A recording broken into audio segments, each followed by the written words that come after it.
అందుకే నమస్కారం.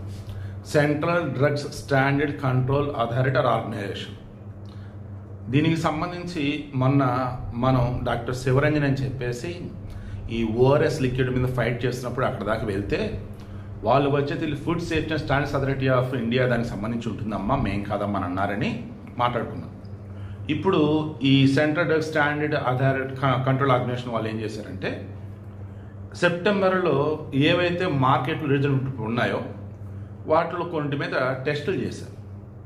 అందులో దాదాపు 112 మెడిసిన్స్ ఫెయిల్ అయింది, టెస్ట్ ఫెయిల్ అయింది. అందులో బెస్టో కఫ్ సిరప్ అని ఒకటి ఉంది. అసలు అంటే ఫేక్ డ్రగ్ అది, అది అసలు బ్యాచే కాదు. అసలు డిస్క్రిప్షన్లో ఇస్తున్నాను లింకు, ఆ లింక్ మీద క్లిక్ చేయండి. మొత్తం 12 షీట్స్ పెట్టాడు, ఒక్కో దానిలో 10 ఉన్నాయి. డీటెయిల్గా మీరు చూసుకోవచ్చు. ఇందులో రాబోప్రజోల్ సోడియం ఇంజెక్షన్, ప్యాంటోప్రజోల్ ట్యాబ్లెట్, ఇలా మరికొన్ని ఉన్నాయన్నమాట. జస్ట్ వెనకాల అటాచ్ చేశారు రఫ్గా, అంతే. ఇది ఒక్కటే అటాచ్ చేశాను. 112 ఎలా ఫెయిల్ అయినాయి ఏంటని. రిమైనింగ్ వచ్చేటప్పటికి నేను ఓవరాల్ కింద మొత్తం డిస్క్రిప్షన్ ఇస్తాను.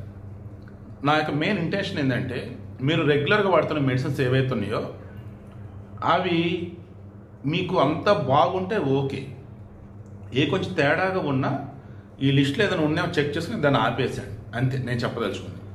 మరలా చెప్తున్నా, ఈ వీడియో చూస్తున్న వాళ్ళలో మన ఫార్మా షాప్స్ వాళ్ళు ఉంటారు, అండ్ ఆర్ఎంపీలు ఉంటారు. నార్మల్ డాక్టర్స్ దండం పెడుతున్నాం మీకు. మొన్న మధ్యప్రదేశ్లో కానీ అన్యాయంగా చనిపోయారు చాలామంది. దయచేసి అలా మన దగ్గర వద్దు. మీరు క్రాస్ చెక్ చేసుకోండి.